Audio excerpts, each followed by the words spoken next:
हिंदू धर्मामध्ये स्त्रियांचा म्हणजे सुवासिनी स्त्रियांचा सगळ्यात महत्त्वाचा सण मानला जातो तो म्हणजेच वटसावित्री किंवा मग वटपौर्णिमेचा सण।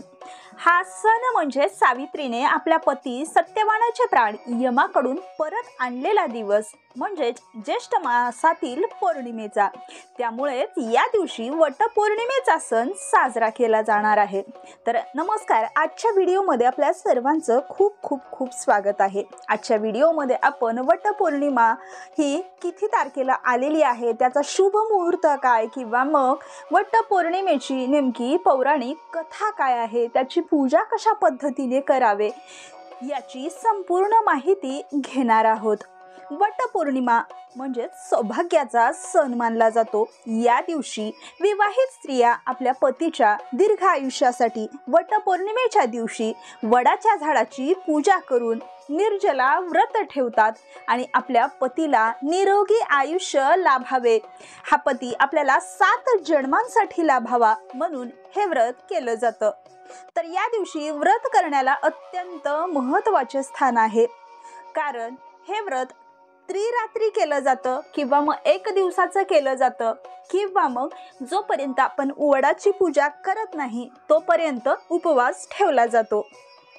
असे म्हणतात की या दिवशी सुवासिनी स्त्रियांनी आपल्या पतीसाठी व्रत ठेवले तर तोच पती त्यांना 7 जन्मांसाठी मिळतो। तसेच सावित्री देवी या दिवशी विवाहित जोडप्यांवरती कृपा देखील करतात। त्यामुळेच हा वटपौर्णिमेचा किंवा मग वटसावित्रीचं व्रत केलं जातं। तर या वर्षी वटपौर्णिमा ही 10 जून 2025 वार मंगळवारी आलेली आहे। वटपौर्णिमेचे शुभ तिथी सकाळी 11:35 सुरू होणार आहे आणि पौर्णिमा तिथी 11 जून दुपारी 1:13 संपणार आहे। त्यामुळेच आपण 10 जून रोजी 11:30च्या नंतर केव्हाही वटाची म्हणजेच वडाच्या झाडाची पूजा करू शकता। तर वटसावित्रीच्या पूजेसाठी शुभ मुहूर्त सगळ्यात महत्त्वाचा किंवा ब्रह्ममुहूर्त म्हटला जातो तो 11:55 ते दुपारी 12:51 पर्यंत असणार आहे। या दिवशी ब्रह्ममुहूर्तापासून पूजाविधी सुरू करणे शुभ मानले जाते। पूजेसाठी सूर्योदयापासून ते दुपारपर्यंतचा वेळ हा अतिशय शुभ आहे। त्यामुळे आपण 12 ते 12:51 पर्यंत या शुभ पर्व काळामध्ये वडाच्या झाडाची पूजा करू शकतो। आता आपण पाहूया की वटपौर्णिमेची नेमकी पूजा कशा पद्धतीने करावी। वटपौर्णिमेच्या दिवशी सुवासिनी स्त्रिया सकाळी लवकर उठून स्नान झाल्यानंतर देवपूजा करावी लागते। त्या दिवशी हा निरंकार उपवास धरला जातो। त्यानंतर त्यांनी वडाच्या पूजेची तयारी करावी लागते। वटपौर्णिमेच्या दिवशी वडाच्या झाडाची पूजा करण्याचे धार्मिक महत्त्व सुद्धा जास्त आहे। त्यामुळे वडपूजेसाठी धूप, दीप, अगरबत्ती, हार, फुले, 5 फळे आणि त्या फळांमध्ये मुख्यतः आंबा हा पूजेसाठी घेतला जातो। त्याचसोबत सुवासिनीच्या शृंगाराचे सामान म्हणजेच टिकली, सिंदूर, बांगड्या किंवा मग सुवासिनींना ओटी भरण्यासाठी तांदूळ किंवा गव्हाची रास घेतली जाते। त्याचसोबत गंध, फूल, अक्षदा, धूप, दीप, त्याचसोबत अगरबत्ती आणि दिवा सुद्धा घेतला जातो। त्यानंतर सावित्रीला यथोपचारे पूजा करून तिच्या ओटीचे सामान म्हणजेच ब्लाऊज पीस, त्याच्यावरती 5 फळे किंवा मग खारीक, खोबरं, बदाम अशा पद्धतीने ठेवलं जातं आणि तांदूळ किंवा गव्हाची रास ठेवली जाते। सगळ्यात या पूजेमध्ये महत्त्वाचा जो पदार्थ मानला जातो म्हणजे पुरणपोळीचा नैवेद्य आणि वडाच्या झाडाला बांधण्यासाठी जो धागा घेतला जातो तो सुद्धा खूप महत्त्वाचा आहे। यावेळी सुवासिनी स्त्रिया खूप चांगल्या पद्धतीने साज शृंगार करून 16 शृंगार करून भरजरी साडी घालून ही पूजा करण्यासाठी निघतात।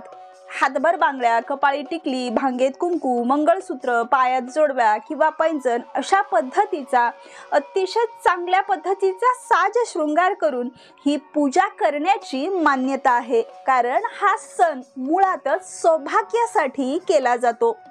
तर काही ठिकाणी वडाच्या झाडाला पूजा झाल्यानंतर 5-7 सुवासिनींना हळदी कुंकू देऊन त्यांची ओटी भरली जाते आणि त्याच पद्धतीने वडाच्या झाडाला काही ठिकाणी 5, 7, 51 किंवा 108 अशा फेऱ्या मारल्या जातात आणि जो धागा घेतलेला आहे किंवा धागा आपण नेलेला आहे तो धागा वडाच्या झाडाला गुंडाळला जातो आणि ही संपूर्ण पूजा झाल्यानंतरच सुवासिन स्त्रिया आपला निर्जला उपवास सोडतात किंवा आपलं व्रत जे आहे ते पूर्ण झालं असं समजलं जातं।